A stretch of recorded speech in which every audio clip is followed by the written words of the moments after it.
Bonjour à tous, bienvenue dans ce premier épisode d'Envoice Décode. L'idée est très simple, une actualité, et là vous allez le voir, il y a des actualités. Et Envoice essaye de décoder tout ça, de vous apporter un maximum de concret, d'explications, mais aussi de solutions pour répondre un petit peu à vos enjeux du moment. Donc je suis toujours avec Alban, le CEO d'Envoice. Salut Alban. Salut Alex.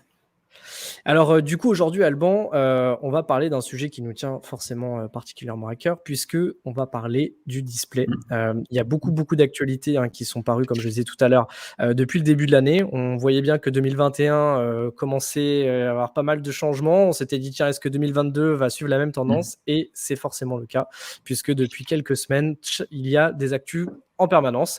Et donc, l'idée, c'était de revenir un petit peu sur tout ça. Et notamment sur les derniers chiffres qui sont tombés il y a quelques jours à peine du marché de la publicité.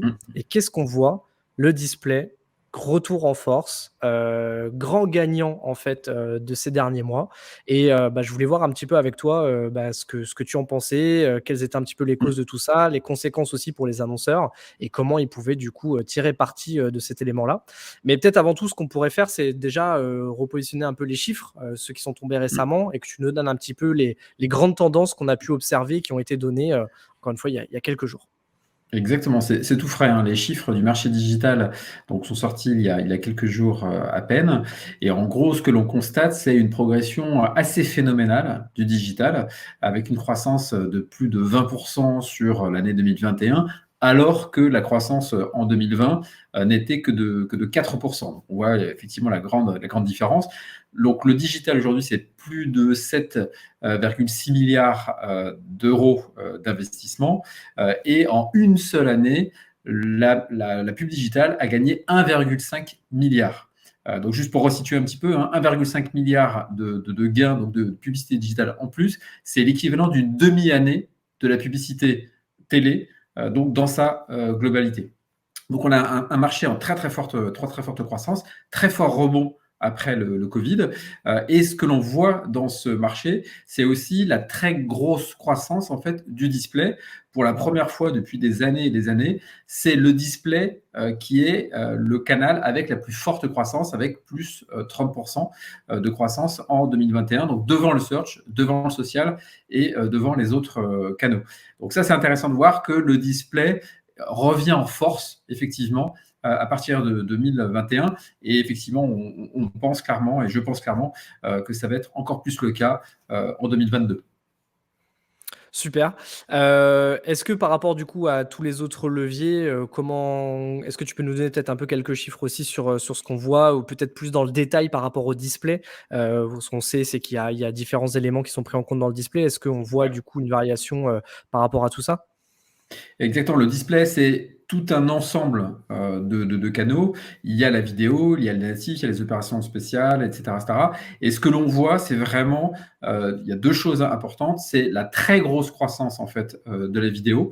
Là, Mmh. c'est plus de 40% en fait de croissance sur la vidéo donc en 2021. Et l'émergence également de l'audio. Ça reste encore modeste, c'est à peu près une Mmh. cinquantaine, c'est 48 millions pour être très précis d'euros du coup d'investis dans l'audio, mais c'est une très grosse croissance de 56%. Donc c'est vraiment le format, la vidéo, que l'on voit en fait ressortir.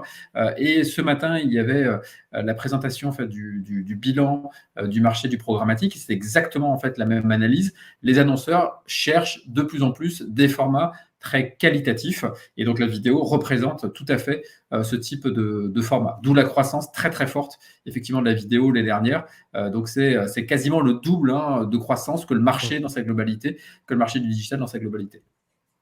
Alors du coup, si vous nous suivez un petit peu depuis quelques temps, vous avez dû remarquer que ces dernières semaines, on parle de plein de sujets, Mm. qui sont apparus sur l'univers de la publicité digitale et qui peuvent donner, des éléments de réponse justement, à ce retour en force, du display. Est-ce qu'on peut faire justement un petit point là-dessus, Alban? Ouais. Je sais que par exemple là récemment, on parlait encore, il y a quelques jours, sur les différents réseaux et aussi sur notre blog, des baisses de performance, des hausses de CPC, de la Mm. transparence aussi, on en parle souvent. Est-ce que tu peux nous faire un petit point là-dessus? Il y a beaucoup, beaucoup de choses. Vraiment, il y a une actualité très, très forte sur le digital, et c'est ce qui rend le métier encore plus intéressant et en même temps plus challenging. Donc, il y a plusieurs choses qui peuvent expliquer cette montée en puissance du display et, entre guillemets, cette performance un peu modeste du search et puis du social. Sur le search, ce que l'on constate, ce que nos annonceurs, donc on travaille des dizaines et des dizaines de marques, nous remontent toutes, c'est que les CPC sont en très forte croissance depuis à peu près 6 mois. Donc, c'est des croissances, on parle de plus 20, plus 30, plus 60% sur les CPC en fonction des secteurs et effectivement de leur caractère concurrentiel. Donc là, il y a plusieurs raisons à cela. C'est d'une part l'usage du search évolue assez peu. Je regardais les chiffres médiamétrie d'une année sur l'autre, hein, début 2021 à début 2022, le search, c'est 2-3% de croissance supplémentaire. 2% de croissance sur les visiteurs uniques et 4% de croissance sur les pages vues search. Donc, c'est relativement faible. C'est donc un secteur qui est très mature, un usage qui est très mature. À côté de ça, effectivement, le search a pris 28% au niveau des investissements. Donc, on a 3-4% de croissance sur l'usage et on a 28% de croissance sur les investissements. Ce que ça donne, c'est plus de concurrence et hausse du CPC. Ça, c'est la première raison. Et l'autre raison, c'est passé de manière très discrète il y a quelques jours. Google a annoncé un bénéfice de 76 milliards de dollars sur 2021. Incroyable. 76 milliards de dollars. Pour donner un ordre d'idée, 76 milliards, c'est quasiment la moitié de la totalité des bénéfices du CAC 40 en 2021. Et surtout, ce bénéfice a doublé quasiment entre 2020 et 2021. Donc voilà, il n'y a pas de miracle. Si les CPC sont aussi beaucoup plus élevés, c'est parce qu'effectivement, Google a boosté son bénéfice et a monté artificiellement les CPC. Voilà, il y a pas de... Donc ça, on en a assez peu parlé, mais effectivement, clairement, les marques aujourd'hui ont financé là, le bénéfice sur 2021, ont financé en fait le bénéfice de 76 milliards de Google en quelques mois. Et on parle aussi d'un sujet qu'on évoque souvent chez Envoice, c'est la transparence. Et là, on voit bien aussi que sur Google, hein, on l'explique régulièrement, notamment sur la partie analytics, et d'ailleurs qu'il y a eu une actu aussi là-dessus il y a quelques jours. Bon, quand on est jugé parti, c'est un peu compliqué. Alors voilà, là, il y a deux choses importantes sur cette partie. C'est d'une part le lancement en fait, d'une approche complètement nouvelle de la part de Google à travers les campagnes performance max. C'est-à-dire que l'idée derrière ça est de dire aux annonceurs, confiez-moi votre budget, ne vous embêtez plus à faire des splits de budget entre les supports, entre les stratégies, entre les formats, etc. Laissez-moi gérer votre budget. Donc, ce qui veut dire qu'aujourd'hui, vous mettez par exemple 100 000 euros dans une campagne performance max et vous ne pouvez plus savoir combien de pourcents sont attribués au search ou au product ou au display ou à la vidéo ou au retargeting ou à la prospection, etc. Donc, en gros, tout va être mélangé. Google va gérer en fait toute cette partie-là et à la fin, Google vous donnera la performance de cette campagne-là. Donc, ce qui veut dire que derrière, ça revient effectivement à donner donc quasiment la moitié de son budget, parce que le search représente la moitié du budget, donc la moitié de son budget à Google, en espérant effectivement que les performances soient bonnes. Alors forcément, elles le sont, puisque du coup, Google tire derrière les résultats à travers sa propre plateforme en fait, d'analyse et de tracking des performances. Donc c'est vrai qu'on rentre dans un schéma où non seulement on confie beaucoup d'argent à un acteur de ce type-là, sur le search, on a de moins en moins de transparence, puisqu'on ne contrôle plus du tout ce qui est fait au niveau des campagnes. Et en plus, les résultats sont donnés par une console qui appartient donc à Google, qui est donc juge partie. Donc c'est vrai que là, on perd complètement en transparence. Et ça, c'est un réel problème, je pense, pour les annonceurs et les agences. Et je lisais un article justement tout à l'heure, Google Analytics, c'est 75% du marché de Oui. l'analytics dans le monde. 75%, donc ultra Oui, ça, domination sur ce marché analytics. Exactement, à 75%, c'est quasiment aussi ce que l'on retrouve donc sur le marché de la publicité. La base du succès de Google en publicité, c'est d'avoir fourni un service de tracking type GA gratuitement. Voilà, ils ont quasiment tué le marché, mais ça permet effectivement donc d'avoir tous les annonceurs ou quasiment tous les annonceurs qui ont au moins Google Analytics et donc d'avoir derrière, encore une fois, ce tracking et cette vision des performances de leur propre campagne. Donc ça, c'est un coup de génie.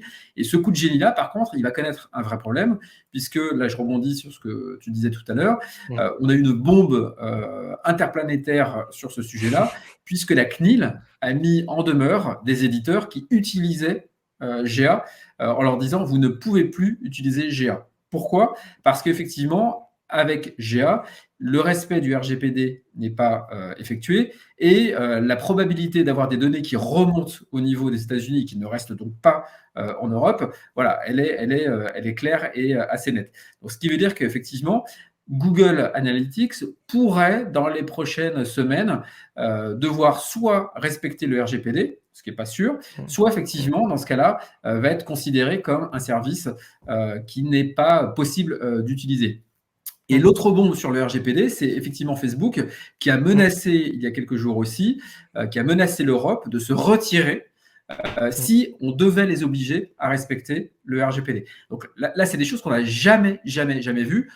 On a une société privée qui s'oppose à un règlement européen en menaçant effectivement de son retrait si on ne change pas les règles et les lois européennes pour qu'ils puissent effectuer leur activité. Donc là, entre Google Analytics et puis Facebook, on a deux géants de la publicité qui ne respectent manifestement pas donc le RGPD. Donc en dehors des règles, c'est aussi le respect des internautes qui est complètement bafoué. Et là, on a deux bombes qui sont sorties en quelques jours. Donc je pense qu'effectivement, 2022 va être assez intéressante. Et en plus de ça, ça fausse un petit peu la concurrence, c'est-à-dire que face aux autres acteurs globaux en marché européen, qui eux respectent les RGPD et sont obligés de le faire, sinon ils ne peuvent pas exister, du coup il y a une espèce de concurrence déloyale en fait, en réalité. C'est exactement ça. Il y a deux choses en fait. Il y a trois choses. Il y a le non-respect des internautes. Voilà, aujourd'hui, je pense que le respect des données personnelles, c'est un enjeu clé. Et encore une fois, tout le monde s'y plie. Et je pense, tout le monde pense qu'il faut avancer en ce sens en dehors des plateformes américaines. Et là, c'est vraiment ce qu'on a vu là sur ces quelques jours. Le deuxième point, c'est effectivement de se dire que ces plateformes qui sont jugées parties, non, ça c'est un vrai problème véritablement. Et le troisième point, c'est celui que tu soulignes. C'est-à-dire qu'on ne peut pas avoir d'un côté des gens qui investissent dans le respect des internautes en mettant en place des cookie walls, la gestion des cookies de manière très fine, le respect du consentement, etc. Et de l'autre, des plateformes américaines qui nous disent non mais les gars, le RGPD, moi ça ne m'intéresse pas, le respect des internautes, ça ne m'intéresse pas, et si vous n'êtes pas content, on se retire. Enfin, honnêtement, c'est incroyable d'avoir ce type de choses-là.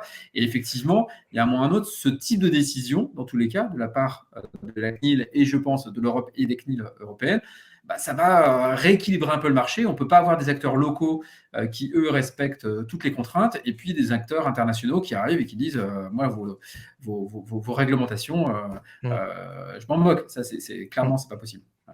Bon, on sent de façon un petit peu Facebook un peu tendu, on va dire, déjà depuis ce qui s'est passé avec iOS 14 qui a imposé du coup une espèce un peu de barrière justement par rapport à ces cookies. Exactement. Et qui a vu du coup les résultats en tout cas publicitaires être impactés. On l'a d'ailleurs ressenti, enfin ils l'ont plutôt ressenti, nous on l'a pas vraiment senti, mais grosse baisse sur le cours de la bourse aussi parce que hormis bien sûr iOS 14, il y a plusieurs autres enjeux, leurs investissements, etc., les problématiques globaux liés au scandale qui les touche depuis quelques mois. Donc voilà, globalement, on voit Google d'un côté, c'est compliqué, Facebook, c'est compliqué.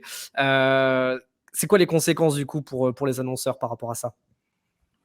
Alors, la conséquence en fait pour les annonceurs, c'est aujourd'hui, ils mettent 70, 75, 80% chez deux acteurs. Donc, il y a des challenges qui sont importants sur la transparence, la baisse des performances, le respect des internautes. Donc, clairement, ce sont des enjeux qui sont clés pour les marques. D'un seul coup, elles se disent, OK, il faut que je trouve des alternatives. Voilà, il faut que je trouve d'autres choses, des boîtes qui respectent mieux les droits des internautes et le droit tout court, des structures qui puissent me permettre d'avoir quand même une bonne maîtrise de mes investissements, ce qui est quand même la base. Et donc là, effectivement, c'est pour ça qu'on assiste à un retour en force du display. On va dire là, on est sur l'open web. Le monde en dehors des plateformes fermées. Et donc, sur l'open web, on va retrouver des dizaines de structures, des startups aux grands groupes, des spécialistes du retargeting, des spécialistes du mobile, des spécialistes de la vidéo. On va avoir les régies des médias, on va avoir les régies du retail média, donc de Carrefour, de la Fnac, Casino. etc., du Casino, voilà, où il y a une belle montée en puissance et les Mm. chiffres qui ont été présentés là il y a quelques jours montraient justement la montée en puissance clairement du retail média. Bref, il y a une offre pléthorique justement sur l'open web. La difficulté pour les marques, c'est toujours la même, c'est de se dire, moi, j'ai pas une équipe de dizaines de personnes pouvant gérer chacune un ou deux formats. Et donc, c'est ça un peu le challenge. Ce qui était facile en fait de faire avec Google et Facebook, c'était de gérer avec deux partenaires 70-80% du budget. Et puis là, d'un seul coup, on se dit, oui, mais il faut que je gère des dizaines ou plusieurs, en tout cas, partenaires sur des montants qui sont plus faibles. Et donc, ça c'est le vrai challenge, en fait, clairement, de l'open web, c'est de pouvoir proposer une solution qui permette facilement pour un annonceur d'adresser tous les internautes, de gérer toutes les stratégies, le top of mind jusqu'à la fidélisation, de gérer tous les formats, la vidéo, le display, le natif, etc., etc. Et donc tout ça dans la durée et avec de la puissance, comme on peut avoir sur le search et sur le social. Bon, c'est exactement ça qu'on essaye de craquer chez Envoice. On travaille de plus en plus justement sur une vision global open web, global display, où on va aider les marques à pouvoir traiter leurs problématiques de notoriété ou de top of mind avec de la vidéo, leurs problématiques de prospection avec des campagnes justement dédiées à l'identification de nouveaux prospects et d'aller les toucher, de pouvoir potentiellement les recibler ou les fidéliser avec tous les formats. Et ça, ce qui est intéressant pour une marque, c'est de pouvoir avoir un partenaire sur cet univers important qui est donc l'open web. L'open web, c'est 60% du temps passé sur Internet. C'est plus gros que le monde GAFA. Et c'est exactement ce qu'on essaye de proposer aux marques pour qu'elles puissent rééquilibrer leur budget et retrouver à la fois de la performance et en même temps du respect de l'internaute et en même temps de la transparence dans les actions qui sont faites. Donc une année encore super challenging pour tout le monde. Ah, ça va être une année incroyable. Honnêtement, 2020 avait été compliqué. 2021, avec aussi la fin des cookies, il y a eu beaucoup d'annonces. On s'est dit, mais c'est incroyable cette année. Et 2022 sera, mais je pense effectivement 2 à 3 fois encore plus challenging et plus intéressante et plus passionnante. Donc c'est vrai que être un responsable du marketing en 2022, ça va être encore plus compliqué. Voilà. Et clairement, je pense que le marché a besoin de proposer des solutions simples, efficaces, transparentes et respectueuses à ses responsables marketing pour qu'ils puissent faire leur boulot assez tranquillement et en ayant une bonne maîtrise en fait de leur business. Ok, super. Bah écoute, merci Alban. C'était hyper intéressant effectivement de pouvoir décrypter un petit peu ces dernières actus tous les deux. Si vous avez aimé cette vidéo, n'hésitez pas à nous le dire. On serait ravis de pouvoir en faire des nouvelles à chaque grande actualité qui vont se dérouler dans les prochains mois. Et on pense que ça va être effectivement le cas. Donc voilà, n'hésitez pas à nous faire un retour par rapport à ça. On serait vraiment ravis de vous aider en tout cas à y voir plus clair et être une sorte un petit peu de boussole dans cette tempête qui est quotidienne donc dans le monde de la publicité digitale. Merci en tout cas Alban et puis on vous dit à très bientôt. Avec grand plaisir, Alex. Et n'hésitez pas, encore une fois, il va y avoir beaucoup de sujets en 2022. Donc avec plaisir pour essayer de les décrypter ensemble. À très vite.